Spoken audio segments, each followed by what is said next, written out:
வணக்கம். பரபரப்பு மீடியா செய்திகளுக்காக நான் நிரோஷன். ஒரு பெரிய உளவுத்துறை நடவடிக்கைக்கு பின்னர் ரஷ்ய அணுசக்தி நீர்மூழ்கி கப்பலின் ரகசியங்களை கைப்பற்றியதாக உக்ரைனின் ராணுவ உளவுத்துறை தெரிவித்துள்ளது. ரஷ்யாவின் புதிய போரே ஏ கிளாஸ் அணுசக்தி நீர்மூழ்கி கப்பலான ப்ராஜெக்ட் 955A-இன் K555 கினியாஸ் போஜார்ஸ்கி நீர்மூழ்கி கப்பலின் ஒவ்வொரு விபரத்தையும் உக்ரைனின் ராணுவ உளவுத்துறையால் பகிரங்கப்படுத்த கோப்புகள் வெளிப்படுத்துகின்றன. இந்த ஆவணங்கள் நீர்மூழ்கி கப்பலின் உள் செயல்பாடுகளை அம்பலப்படுத்துவதாகவும் அதன் தொழில்நுட்ப வரம்புகள் பற்றிய முழு பார்வையை அளிப்பதாகவும் உக்ரைனிய அதிகாரிகள் கூறுகின்றனர். ரஷ்ய உக்ரைனிய போர் தொடரும் போது இப்படி ஒரு முக்கிய ராணுவ ரகசியம் வெளிவருகிறது. இது உக்ரைனின் போரில் ரஷ்யாவுக்கு ஏற்படுத்தும் பின்னடைவை விட ரஷ்யா ஐரோப்பிய நாடுகளை அச்சுறுத்துவதில் பின்னடைவை ஏற்படுத்தும். ரஷ்யாவின் ராணுவ ரகசிய ஆவணம் உக்ரைனின் கைகளில் கிடைத்திருப்பதிலிருந்து உக்ரைனிய உளவுத்துறை அமைப்புகள் ரஷ்யாவுக்குள் தீவிரமாக செயற்படுகின்றன என்பது நன்கு தெரிகின்றது.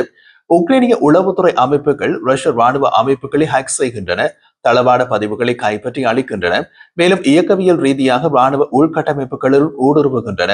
அத்துடன் ரஷ்ய ஆயுதப்படைகள் மற்றும் ராணுவ துறையில் முக்கிய நபர்களை ரஷ்யாவுக்குள் வைத்தே குறிவைக்கின்றன. ரஷ்ய ராணுவ நிறுவல்கள், பாதுகாப்பு ஆலைகள் மற்றும் எரிபொருள் கிடங்குகளை துல்லியமாக தாக்குகின்றன. தற்போது ரகசிய ஆவணங்கள் வெளியிடப்பட்டு கினியாஸ் போஜார்ஸ்கி என்பது ரஷ்யாவின் அணுசக்தி முக்கோணத்தில் உள்ள புதிதாக வடிவமைக்கப்பட்ட ஒரு போரே கிளாஸ் அணுசக்தியால் இயங்கும் பாலிஸ்டிக் ஏவுகணை நீர்மூழ்கி கப்பலாகும். இது RMS-56 புலாவா நீர்மூழ்கி கப்பலில் இருந்து ஏவப்படும் பாலிஸ்டிக் ஏவுகணை அமைப்பை வைத்திருக்கின்றது.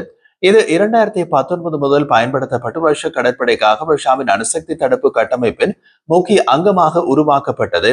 இப்போது நீங்கள் திரையில் பார்ப்பது உக்ரைனின் ராணுவ உளவுத்துறையால் வெளியிடப்பட்டு ரஷ்ய ராணுவ ரகசிய ஆவணத்தின் சில பக்கங்களின் மாதிரிகள். உக்ரைனின் ராணுவ உளவுத்துறை HUR அணுசக்தி நீர்மூழ்கி கப்பலான கினியாஸ் போஜார்ஸ்கி ப்ராஜெக்ட் 955A போரிஸ் ஏக்கான பொறியியல் ஆவணங்கள் மற்றும் வழிமுறைகளை பெற்றதாக தெரிவித்துள்ளது. இந்த ஆவணங்களில் கப்பலின் போர் அமைப்பு, பொறியியல் திட்டங்கள், உயிர் வாழும் அமைப்புகள் மற்றும் பணியாளர்களின் நிறுவன அமைப்பு ஆகியவை அடங்கும். கோப்பு செய்த கட்டுப்பாடு மற்றும் இழுவைக்கான நடைமுறைகளையும் சரக்கு மற்றும் உயிரிழப்புகளை குழுவினர் எவ்வாறு கையாளுகிறார்கள் என்பதையும் விவரிக்கின்றன. ஆவணங்களில் கப்பலில் பணிபுரியும் ஒவ்வொரு உறுப்பினர்களின் பெயர்கள், அவற்றின் பாத்திரங்கள், தகுதிகள் மற்றும் அவர்களின் உடல் பயிற்சி நிலைகள் கூட அடங்குகின்றன. உக்ரைனின் ராணுவ உளவுத்துறையின் கூற்றுப்படி இந்த புதையலில் போர் வழிமுறைகள், கேபின்கள் மற்றும் பெட்டிகளில் இடுகையிடப்பட்ட உத்தரவுகள் மற்றும் நீர்மூழ்கி கப்பலில் தினசரி வழக்கங்கள் மற்றும் போர் கடமைகளை ஒழுங்குபடுத்தும் பதிவுகள் ஆகியவை உள்ளன.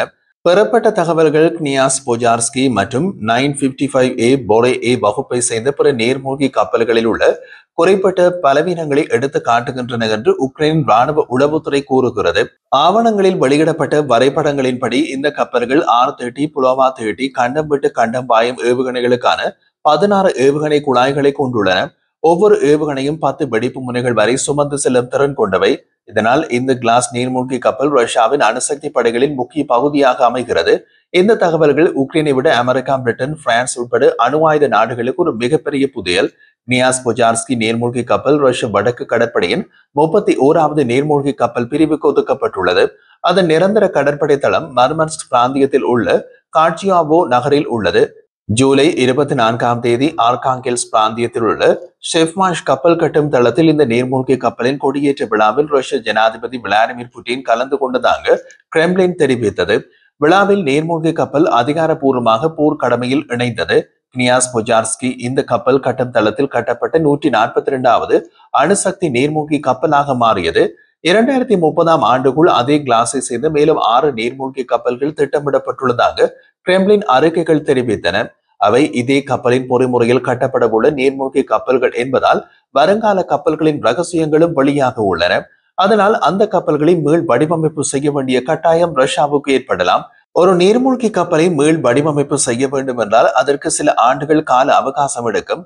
ரஷ்யா முழு அளவிலான போரை தொடங்கிய பின் உக்ரைனின் ராணுவம், கடற்படை மற்றும் விமானப்படை ரஷ்ய படைகளுடன் நேரடி போரில் ஈடுபட ஒரு விதமான நிழல் போரை ரஷ்யாவுக்கு எதிராக நடத்துகிறது உக்ரைனின் ராணுவ உளவுத்துறை. அதுவும் மிக வெற்றிகரமாக நடக்கின்றது. உக்ரைன் ரஷ்யாவுக்குள் நடத்தும் பெரும்பாலான தாக்குதல்கள் உக்ரைனின் ராணுவ உளவுத்துறையால் நடத்தப்படும் தாக்குதல்கள் தான். உக்ரைனின் ராணுவ உளவுத்துறை அதன் செயல்பாட்டு கட்டமைப்பில் செயற்கை நுண்ணறிவு AI தீவிரமாக ஒருங்கிணைத்து வருவதாக அந்த உளவுத்துறையின் தலைவர் லெப்டினன்ட் ஜெனரல் கைரிலோ புடானோவ் தெரிவித்தார்.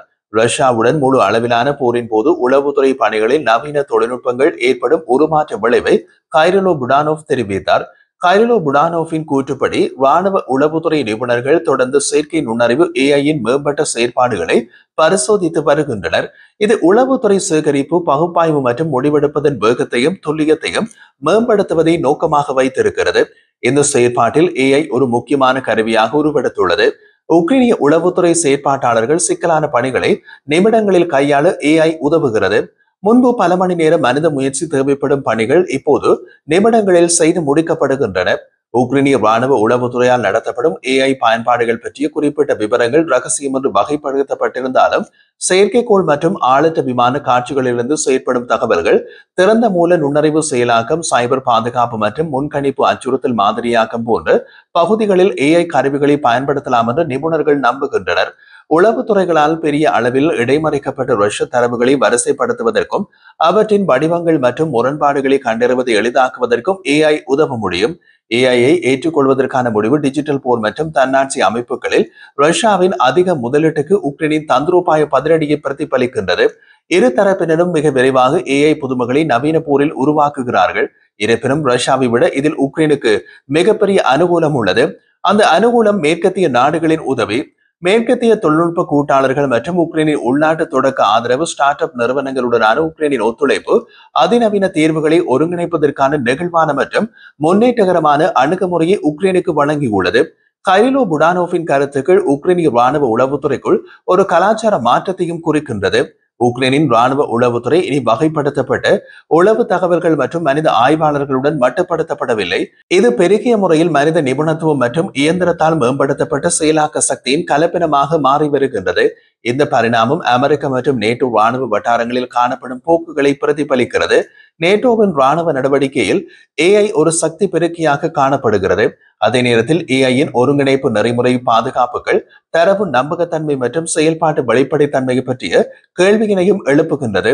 இருப்பினும் உக்ரைனிய ராணுவ உளவுத்துறையின் தலைவர் லெப்டினன்ட் ஜெனரல் கைரிலோ புடானோவ் குறிப்பாக எரித்ரியல் போரின் அழுத்தத்தின் கீழ் தொழில்நுட்பத்தை பொறுப்புடன் பயன்படுத்தும் திறனில் நம்பிக்கையுடன் இருப்பதாக தெரிகின்றது. பரபரப்பு மீடியா யூடியூப் சேனலில் நாம் முன்பு தெரிவித்தது போல் உக்ரைனின் ராணுவ உளவுத்துறையின் கூற்றுப்படி 2025ஆம் ஆண்டில் ரஷ்யா 40,000 ஷாஹிட் 136 அல்லது ரஷ்ய பெயர் ஜெரான் 2 தாக்குதல் ஆளற்ற விமானங்களை உற்பத்தி செய்ய திட்டமிடுகிறது.